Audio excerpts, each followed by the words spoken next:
In this lecture, we're going to talk about training reality. It's an important concept because a lot of people, when they train, particularly with weapon systems, train in an unrealistic manner. One that is not reflective of actual combat. Whether that's because they haven't been in enough fights, I don't know. But you see it in a martial arts dojo all the time. We've got very complicated, very Hollywood type movie moves being performed by the senior teacher against the junior student. And it all looks very, very impressive. But when it comes down to managing your fight or flight dynamic stress space and the reality of an unknown opponent with unknown capability and intent, that is a real thing. So someone is going to get hurt in this occasion.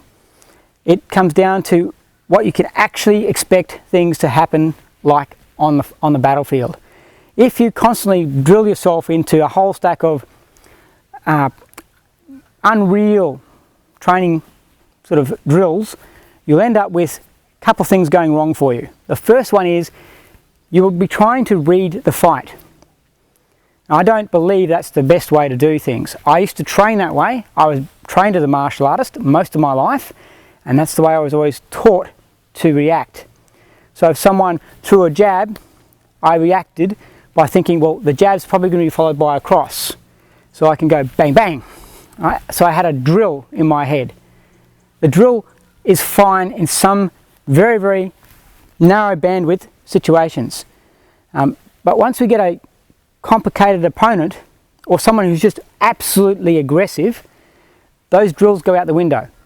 And now I've actually created a rod for my own back because I'm trying to predict what this person is going to do rather than just let them do it and react to it. So when we talk about reaction training, which is the area we're starting to move forward now in the course, we're looking at reacting as opposed to if the partner strikes with the right cross, I step to the right here and I block this and I do this locking, all too slow. My brain is trying to analyze and process and send information back and forth to the appropriate muscles to say, you, move, switch on, do this, go there. It all makes it very, very unwieldy and too cumbersome and essentially too slow.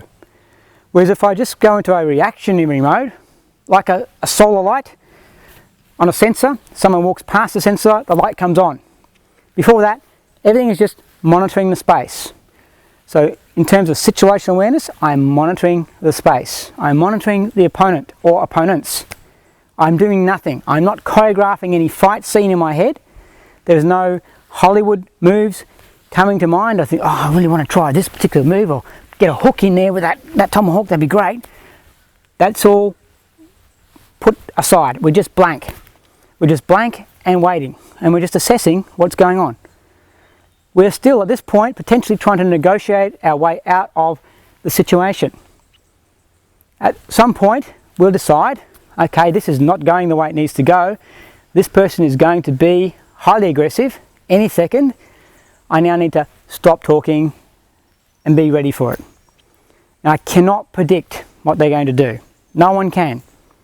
There are a certain range of movements that the human body is capable of performing, but we don't know which one of those is going to be coming my way. So the best way to do it is just to go into a monitoring mode. I want to be able to scan the head, the arms and the feet. So if anything moves, I know that that is my cue to go. So we apply the concept of the best defense is a good attack. He makes the first move. I make the first hit. Is one of the words, or one of the expressions one of my teachers taught me many years ago, which I still apply today. They'll make the first movement, which is my go button. Before that, I'm just watching. Now if they talk and talk and talk and turn around and walk away, that's a win. My ego doesn't need to be bought into that and I have to prove something. It's not about proving something. So when we're training, we need to keep that reality in our head as well. Is this something I can deal with realistically on the battlefield, or is this something I'm just trying to Hollywood up and make myself look great?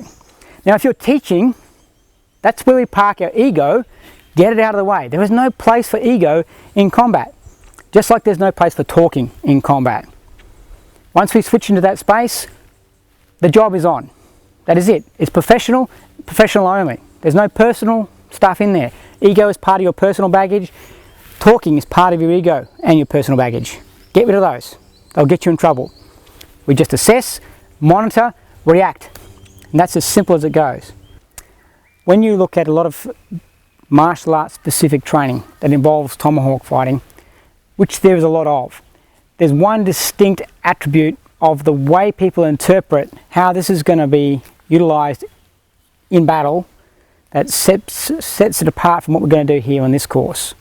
The simple reality is, and this is a mock weapon, but when this is a live weapon, this bit's sharp, that bit's really pointy, this bit's heavy.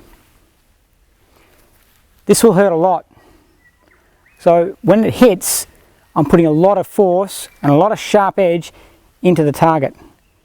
So I don't need to be particularly fantastic in terms of delivery, flashiness, how sexy that looks. The trouble with mock weapons like this plastic one is it allows me to do things that I wouldn't really do on the battlefield. It allows me to be a bit more creative and to use my imagination, probably a little bit too much. So I start making extra things fit in. You see it a lot with hooking movements followed by locking and pinning movements, with hitting a guy 15 or 16 times in different locations before he finally falls down. Now I think we've lost a little bit of reality with that space in terms of what's actually going to happen to his body when this makes contact with it. I don't think I'm going to hit him more than once, twice at best, before he is having a really bad day and starting to lose sensibility. So I don't need to be able to hook up this arm, turn it over here, fold it over here, hit that into his neck and pull him back down again, when I can just go avoid, smack. He's going to fall down. Now if you think about that as a reality, it should act as a guide for the way you train. Don't train to be too fancy and have things going all over the place, which looks very flashy, very showy, but you're wasting valuable training time. If you look at a traditional Japanese swordsman, or even a Western Orthodox swordsman for that matter, their movements are very simple. They practiced the movements that they were likely to use on the battlefield time and time and time again. There was no necessity to make it too fancy, to make it look too pretty. That was inefficient use of training time. Now we need to apply the same concepts with modern weaponry. Keep it simple, keep it stupid, and do the movements in training that you expect to do when utilising the weapon for real. Remember, there could be a lot at stake.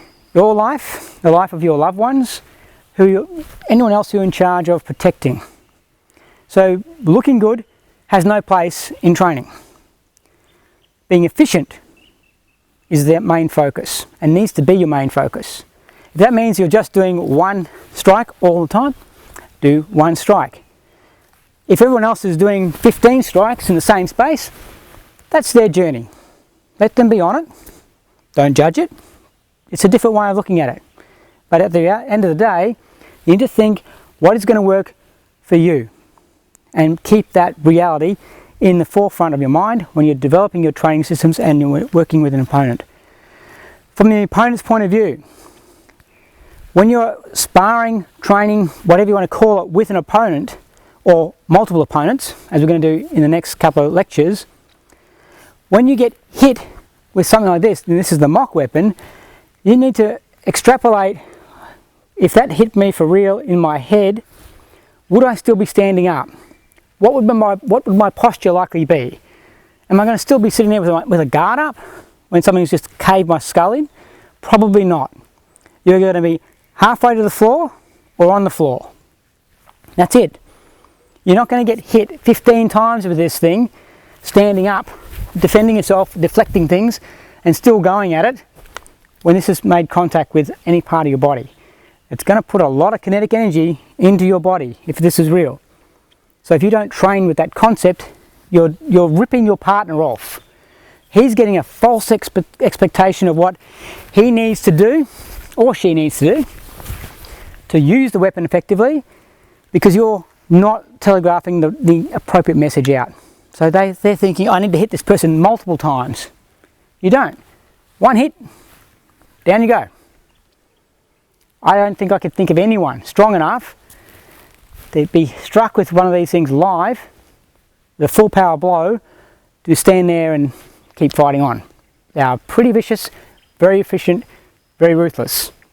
So you need to keep that reality throughout your training and everything you do, from the way you train your body to move, to managing overextension, to choosing which weapon to have with you, to working out which basic hits and strikes you need to apply and focus on.